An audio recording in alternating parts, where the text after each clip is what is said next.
Good morning! Ako po si Leo Galuyan from Bohol. Pasensya na kayo kasi Bisaya ako hindi ko masyado marunong ng Tagalog.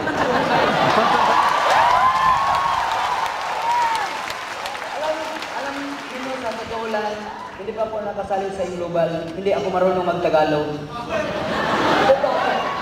Alam ba ninyo, ang buhay ko, ikwento ko, pwede ba? Ikwento.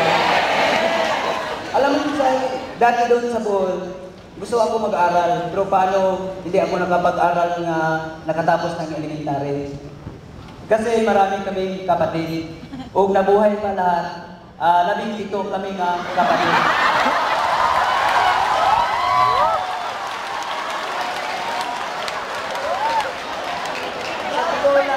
Hindi ko malimutan, sabi sa magulang ko, paano matapos pag-aral 7 o 5 kilometro lalakarin ko, walang nakapaalam, mahirap talaga.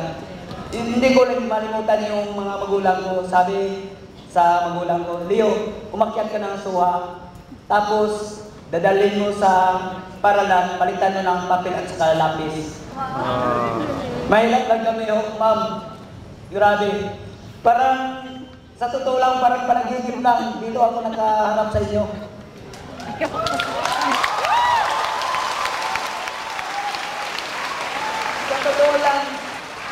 Sa totoo lang, hindi ako sabi ko sa sarili ko, hindi ko mahiya. Mahirapan ako mag-spelling, tapos marunong ako magbasa, pero sa spelling talaga mahirapan ako. Sa totoo lang, dito sa global, dito nagbago ang buhay ko. Grabe. Hindi ko malimutan, first month ko, pag pumasok ko sa global, August 5, 2009, hindi ko malimutan, 3 months akong ni-convince sa asawa ko, ayaw mo maniwala. Kasi sabi ko, totoo ba ang kumikita? Paano katulad ko, hindi nakatapos sa elementary, di ba? Mahirap. Pero lahat ng mga bagay, may sabihin yung mga mentor, lahat ng mga bagay, kung gusto ka, matutunan mo ang lahat, di ba? Katulad sa akin, grabe, ginawa ko lahat. Kasi nakita ko sa sarili ko, alam mo guys, 12 years na kami nag-asawa. Doon ang asawa ko. Wala kaming anak, totoo lang. Hindi ko minsan nangarap na may anak ako. Kasi sa sarili ko, nasabi ko sa sarili ko, mahirap talaga. Sa totoo lang, ayaw ko nang magkaanak sa asawa ko. Kasi nakita ko doon. Sa totoo lang, nakita ko sa asawa ko, kung halimbawa magkaanak ako, kung ano ang nangyayari sa akin, ganun din ang mangyayari sa anak ko. Pero sa totoo lang, hirap talaga, pero pinipilit ko. Talaga. Minsan, magkwento ko minsan sa kaibigan ko, tapos kapatid ko, saka pinsan. Sabi ko, ganyan, ate, sabi ko sa mga ate ko, ate, ganda talaga yung M-Global, ganun. Ayaw nila naniwala eh. Sabi nila, Leo, para sa'yo lang, kasi mababa lang ang pinag-aralan. Hindi pwede sa amin kasi may mga kami mga trabaho. Pasensya na rin ako mahirap ako ng Tagalog. Sa totoo lang, ayaw nila maniwala. Pero sa sarili ko, sabi sa sarili ko, bahala kayo, hindi kayo maniwala sa akin. Ako, alam ko kung saan ako pupunta. Sabi ko sa sarili ko, hindi kayo maniwala, walang mawawala sa akin. Kayo mayroong nawawala sa inyo. Tapos, doon ako parang na-challenge ako. Kasi sinasabihan ko lahat ng mga kaibigan ko, pinsan, lahat, yung kababata ko, pag-elementary, kasi nakatapos siya ng attorney kasi mayaman sila may ikaw sa buhay nila. Ako wala. Doon, sinasabihan ko yung kababata ko, Jan, ganda talaga yung pinasukan ko negosyo in global. Jan, dinigma ako. Talaga. Kasi di ba, hindi nakatapos pag-elementary siya, attorney, di ba? Wala akong chance. Sabi ko, sige lang yan. Kung hindi ka maniwala sa akin, okay lang. Bahala ka. Tapos sabi ko, Jan, hindi ako magpakita sa inyo kung walang nangyari sa buhay ko. Tapos, wala kang isang taon, doon, binalikan ko. Alam ba ninyo, hindi ko pinansin, doon lang, dumadaan lang po sa ilang bahay, sa bahay nila. Tapos, si Jan, nung kababata ko, sabi nyo, sino bang yung may Pajero? Nakatatak in Loban.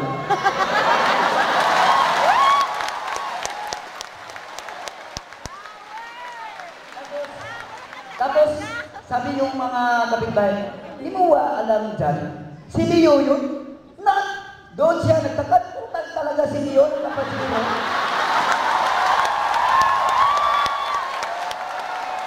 Anong point ko? Ang point ko, diba, siya, attorney, minsan, isang ang gulong ng motor, wala. Diba? Doon siya nagtaka. Tapos, sabi niya, Leo, halika dito sa bahay, magsigigit ako talaga. Diba? Lahat ng mga downline ko, alam ba ninyo, talaga, minsan may professor, may distributor ng mga cook, iba-iba ng mga posisyon, may whole justice, huminto. Kasi nakita nila doon ko talaga umangat. Sabi nila, talaga Leon, nagwapong talaga ka.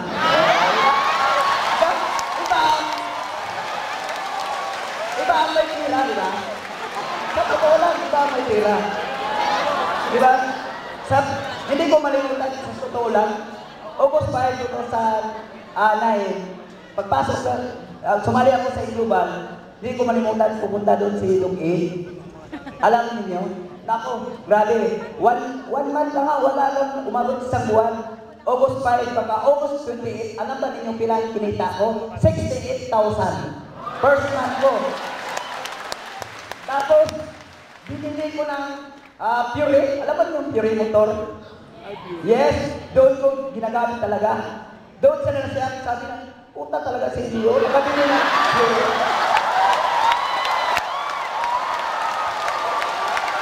Tapos, alam ba ninyo guys, nakabili ako ng lupa at saka bahay. Doon ako, alam ba ninyo,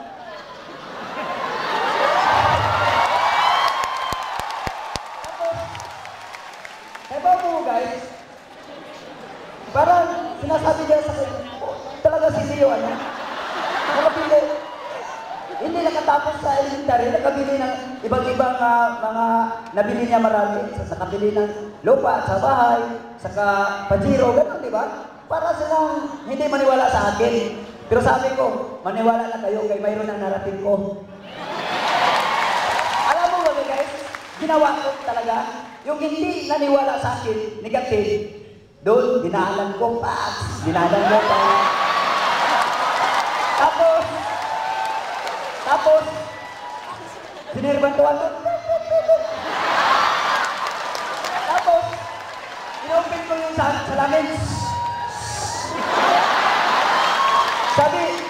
Sabi niya, hi, talaga ikaw pala sinirban ko.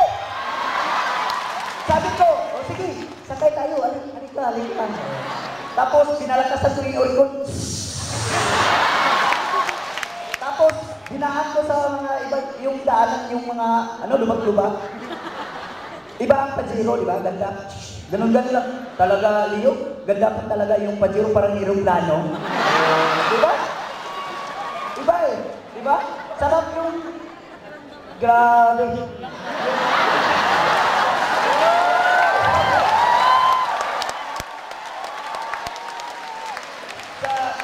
Totoo lang, wala akong pangarap dati. Paano mangarap? Hindi lang nakatapos elementary.